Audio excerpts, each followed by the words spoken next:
यहाँ सिर्फ पाकिस्तान के अवाम की तबाही है। अगर आप नहीं बैठेंगे, कुछ चीजों की तरजीहात तय कर लेंगे, चाहे वो किसी को अच्छी लगे, चाहे वो किसी को बुरी लगे कि जी एस्टैब्लिशमेंट है। अच्छा, इससे पहले कि मैं हुक्मरान भी पाकिस्तान के आएंगे, बिल्कुल, इससे पहले कि मैं इस पे आऊं कि इंतखाबात हो भी सकते हैं कि नहीं, गरीदा ये बताइएगा, आपके नजदीक आपने देखा है मियां नवाज शरीफ साहब का भी दौर, शहबाज शरीफ साहब का भी दौर, इमरान खान साहब का भी दौर, considering the experiences that we have had, आपके नजदीक ये जो मॉडल अभी जिसका नक्शा खींचा है आमिर इलियास राना साहब ने, वो मॉडल तो फिर मतलब मुस्लिम लीग नून के अंदर बेशक एक बहुत जो टावरिंग फिगर है वो तो मियां नवाज शरीफ साहब ही है, उन्हीं के गिर्द मुस्लिम लीग नून घूमती है, उसके अलावा कुछ भी नहीं है मुस्लिम लीग नून में। तो अगर देखा जाए तो फिर जो एक हिस्ट्री है मियां साहब की, वो कितना अरसा मैं allow me to use the word subdued होकर गुजारा कर लेंगे, इवन अगर वो प्राइम मिनिस्टर बन जाते हैं कि ठीक है जी हम एडजस्ट करके, बिल्कुल हमने किसी से लड़ाई नहीं लड़नी, मुल्क को आगे लेके चलना है, किसी के साथ कोई तलखी नहीं होनी चाहिए, क्योंकि मियां साहब ये भी किसी स्टेट पे कह सकते हैं ना भाई आई am the prime minister, because उनका एक्सपीरियंस बहुत है और वो असर्ट भी करने की कोशिश करते हैं, असर्ट करना जानते भी हैं। सो आपको लगता है कि ये फार्मूला कामयाब रहेगा मुस्लिम लीग नून के लिए जो भी वो अडॉप्ट करना जा रहे हैं? ये बड़ा अहम सवाल है आपका मुनीर फारूक साहब, और सबड्यू होके या सरेंडर करके या जी सर करके तो इमरान खान भी गुजारा नहीं कर सके थे।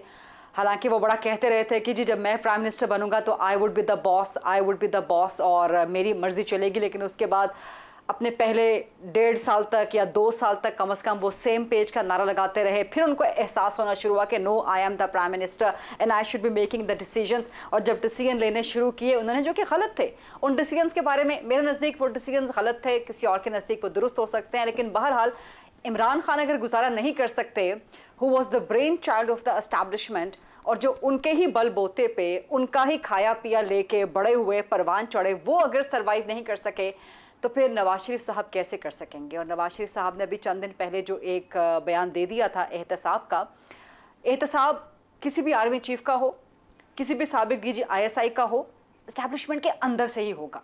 मिलिट्री खुद करेगी एहतसाब। सिविलियंस अभी इतने पावरफुल नहीं हुए इस मुल्क में कि वो जर्नैलों के एहतसाब का मुतालबा कर सकें। और फिर जब सियासतदान एहतसाब का मुतालबा कर रहे हैं, और ख़ासतौर पे किसी ऐसे जर्नैल का जिससे आप खुद मुस्तफ़ीद हुए हैं, तो काने तो फिर आप हो जाते हैं ना। पंजाबी में कहते हैं कि जी आप काने हो जाते हैं, हाँ। तो काने तो आप हो जाते हैं। हाँ, अब PMLN के पास इस बात का कोई जवाब नहीं है कि क्यों दिया।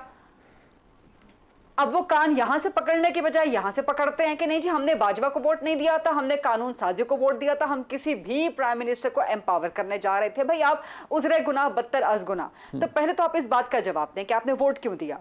उसके साथ आप ये जवाब दें कि 2017 में नवाज शरीफ को हटाया गया, बट टिल 2018 तो PMLN की ही हुकूमत थी ना, शाहिद खाकान साहब वज़ीर आज़म थे, तब आपने कटहरे में क्यों नहीं खड़ा किया, तब आपने क्यों नहीं जवाब लिया? चले वो भी छोड़ दें कि उस वक्त टर्मोइल आ गया था या एक ऐसा वाकया हो गया था कि जो आपको एक्सपेक्ट नहीं था और आप चीज़ें ठीक करना चाह रहे थे, गवर्नेंस के मामलात पे तवज्जो देना चाह रहे थे, इलेक्शन ईयर था, आप इलेक्शन पे तवज्जो देना चाह रहे थे। अभी 16 महीने पीछे आपकी हुकूमत थी, वज़ीर आज़म शहबाज शरीफ साहब, जिनको कम से कम मैं इस हवाले से कंडेम करूंगी, उन पे तनकीद भी बड़ी होती रही, हम भी उन पे सवाल, मैं खुद उनसे कई दफ़ा सवाल करती रही कि आप तो कहते हैं कि जी मैं आंख का उनका तारा हूँ एस्टैब्लिशमेंट का, लेकिन आप तो हाँ आंख का तारा है, लेकिन आप तो तारे से बढ़ के कोई और दुमदार तारा जो है वो बन गए हैं, इतने ज़्यादा आप ताबेदार फरमाबरदार हो गए हैं। लेकिन बहरहाल कम से कम इस मुल्क में ये रियलिटी है कि एस्टैब्लिशमेंट पाकिस्तान की एक रियलिटी है, उनका एक पॉलिटिकल रोल माजी में रहा है, अब नहीं है, लेकिन बहरहाल उस पॉलिटिकल रोल में सियासतदान भी जो किरदार अदा करते रहे हैं और अपनी ही सियासत को, अपनी ही गवर्नेंस को जिस तरह से कमज़ोर करते रहे हैं, तो अब आपको एस्टैब्लिशमेंट के साथ मिलकर गवर्नेंस के मामलात चलाने पड़ेंगे, आपको हुकूमत चलानी पड़ेगी। और चीज़ें इतनी ख़राब हो गई हैं। अब डॉलर के रेट को आप देख लें मुनीर फारूक साहब, ये डॉलर का रेट जो कम जा रहा है, किसको नहीं पता था कि कराची से लेके पेशावर तक कहाँ कहाँ डॉलर स्टैश हुआ हुआ है, किस किस के घर में डॉलर स्टैश हुआ हुआ है, और कहाँ कहाँ से जो है उस पर रेड करके वो कीमतें कम करवाई जा सकती हैं, क्यों नहीं करवाई जा रही थी। ये पॉलिटिकल गवर्नेंस की कमजोरियां होती हैं। ये कमजोरियां जब आपकी मुल्क की मईशत को नुकसान पहुंचाएंगी तो किसी न किसी को आप वैक्यूम बनाएंगे, तो कोई ना कोई स्टेप इन करेगा। आप वो गवर्नेंस का वैक्यूम ना छोड़े। अब नवाज शरीफ साहब से मेरा इख्तलाफ इस मामले पर यह है कि आप हमेशा जब भी इक़्तिदार में आना चाहते हैं, आप एक इंतकाम की बातें शुरू कर देते हैं।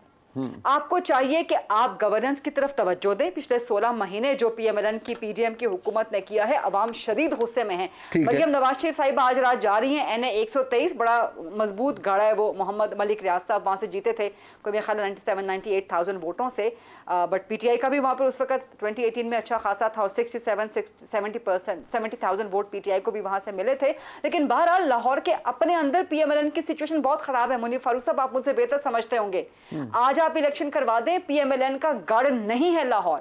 पीएमएलएन के अंदर से लोग ये बातें कर रहे हैं कि हम लाहौर में बड़ी वीक पोजीशन में हैं। दैट इज द क्वेश्चन बगरीदा, यही तो जो हमारा पूरा प्रेमिस है वो यही है कि एहतसाब का बयानिया कंसीड किया। मैंने क्लासा साहब से, आमिर रियाज राना साहब से, आपसे जो कंसेंसस कम से कम आप सारों की गुफ्तगू से मैं कर पाया हूँ, जो समझ पाया हूँ कि ठीक है, मिसालें हमें आमिर भाई ने भी दे दी, कासा साहब ने भी दे दी, आपने रियलिटी चेक दे दिया, तो मुस्लिम लीग नून को एक तो ये कि जी एडजस्ट करके आगे चलना पड़ेगा, जो मैं समझ पाया हूँ आप सबकी गुफ्तगू से। दूसरा ये कि ग्राउंड रियलिटी तो ये है कि फिर मुस्लिम लीग नून ने कंसीड किया है कि ठीक है जी हम एहतसाब की बातें नहीं करेंगे, लेकिन फिर पीटीआई को जो जितनी मार्जिनलाइज हुई भी है मज़ीद हो जाएगी, और पीटीआई को वो खुला आज मुस्लिम लीग नून जलसे कर रही है। पीटीआई के पास तो शायद इतना मार्जिन भी नहीं है और लोग भी नहीं बचे, लोग डर भी गए और इधर उधर भी दौड़ गए कि वो कुछ कर सके। तो ये बड़ी इंस्ट्रक्टिव बात है। बट सवाल ये है कि हमारा इंतखाब होने भी जा रहा है या नहीं।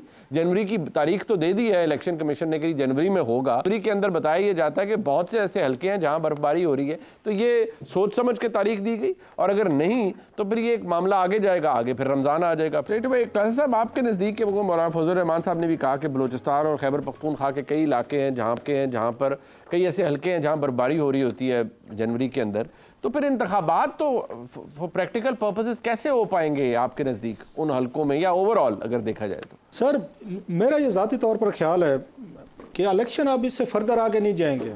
अच्छा, ये डेट इसी पे रहेंगे। आपका जो मेन आपका बैटल ग्राउंड है पानीपत जो है ना सर, वो है आपका पंजाब। 140-144 के करीब सीटें हैं जो वहाँ से पंजाब से जीतता है वही पावर में आता है। फिर अगर आपके KPK के इलाके हैं या आपका सिंध के इलाके, वहाँ पे ऐसा तो कोई प्रॉब्लम नहीं होना, क्योंकि अब उस पर लीगली तौर पर आप ज़्यादा से ज़्यादा यहाँ तक ला सकते थे कि 3 महीने आप कहते हैं हमने सेंसस करानी है, उसके बाद ये 60 दिनों में इलेक्शन। इससे ज़्यादा लीगली तौर पर मैं बात कर रहा हूँ, आपके पास कोई ऑप्शन नहीं है। फिर एक्स्ट्रा कॉन्स्टिट्यूशनल चीज़ें आपने करनी है तो वो कर लें, या फिर सुप्रीम कोर्ट के पास जाएँ, वहाँ से महीना 2 महीने लेने की कोशिश करें। प्लस ये जो दबाव है ना पाकिस्तान में, पाकिस्तान के लोग हम ज़्यादा ये बात को नहीं अप्रिशिएट करते, या हम ज़्यादा डिटेल्स में नहीं कह उसमें जाते, और वो कहते हैं devil is in the details. आलमी बिरादरी आपको अलाउ नहीं करेगी कि पाकिस्तान में इंडेफिनेट पीरियड के लिए इलेक्शन यहाँ पर ना हो, वो आपको ज़्यादा देर वो नहीं जाने देंगे। यूरोपियन यूनियंस हों, आपके उसके बाद UK हो, सबसे बढ़ के अमेरिकन हो। इसलिए पिछले दिनों में उन्होंने मुलाकातें भी की हैं तमाम लोगों से। उनको ये खतरा रहता है कि पाकिस्तान के अंदर हमारी रूलिंग एलीट में एक टेंडेंसी है कि हम भी रशियन मॉडल पे चले जाएं, हम भी चाइनीज़ मॉडल पे चले जाएं। खान साहब तो कहते होते थे, आप पता जब 16 मॉडल वो जेब में लेके फिरते थे तो उनके पास हर मॉडल की अपनी आके वो पेश कर देते थे, कभी सऊदी मॉडल तो कभी चाइनीज़, कभी मलेशियन, तो कभी ये भी बताइएगा सर, कभी भी अमेरिकन। सर वो कभी नहीं चाहेंगे, बट मुझे ये बताइएगा क्या पाकिस्तान में इंतखाबात बिल्कुल साफ शफाफ होंगे जो आज के हालात हैं उनको देखते हुए आपके नज़दीक? एक दफ़ा हुए थे साफ और शफाफ, नतीजा आपने देख लिया था सर। जी 50 साल पहले। सही। उसके बाद भी अगर आप साफ और शफाफ चाहते हैं तो फिर आपकी मर्जी सर, नंबर 1। नंबर 2, यहाँ पर जो हमारी इलीट है, इनका काम था ना कि मतलब नवाज शरीफ साहब हों, खान साहब हों, पीपल्स पार्टी हो, ये तीनों डसे हुए हैं कि अपने मुखालफिन पर इल्ज़ाम लगाते रहे हैं जी उन्होंने यहाँ पे एस्टेब्लिशमेंट के साथ मिल के हमें डाज किया। आप इन लोगों को देखें भी, आप हर दफ़ा किसी न किसी जर्नल के कंधे पे चढ़ कर आने को तैयार हैं, अपने साथ बैठ के एक नया चार्टर आप साइन करने को तैयार नहीं है कि हम नहीं जाएंगे और हमें किसी का कंधा नहीं चाहिए। बेनज़ीर भुट्टो साहब ने, नवाज शरीफ ने साइन किया था चार्टर ऑफ डेमोक्रेसी सर 2006 में, आपको याद होगा, जिसमें शामिल थी कि हम खुफिया मुलाकातें नहीं करेंगे। फिर क्या हुआ, ये वापस है। ये बता रहा हूँ कैसे हमारे से झूठ बोलते हैं, फ्रॉड करते हैं, और हमें मतलब कंधा सारे इस्तेमाल करते हैं। आप ये कह रहे हैं एस्टेब्लिशमेंट का कंधा तो सारे इस्तेमाल करते हैं ना। वो तो आपको याद होगा ये चार्टर ऑफ डेमोक्रेसी साइन करके वापस है यहाँ पे, उसमें पीपल्स पार्टी पावर में आ गई थी और ये उस वक्त पंजाब में आ गए थे नवाज शरीफ साहब या शहबाज शरीफ साहब। सर 12-13 खुफिया मुलाकातें हुई थी चौधरी निसार अली खान साहब की, शहबाज शरीफ साहब की, जलकियानी साहब से, रिकॉर्ड में बाद में आ गए थे सामने, और ये चार्टर पे साइन करके आए थे लंदन में कि हम सर्वेंट जनरल से नहीं मिलेंगे, हम एक दूसरे के खिलाफ साजिश नहीं करेंगे। और यही दोनों भाई ये काले कोट पहनकर मेमो गेट में जरदारी के खिलाफ गए थे।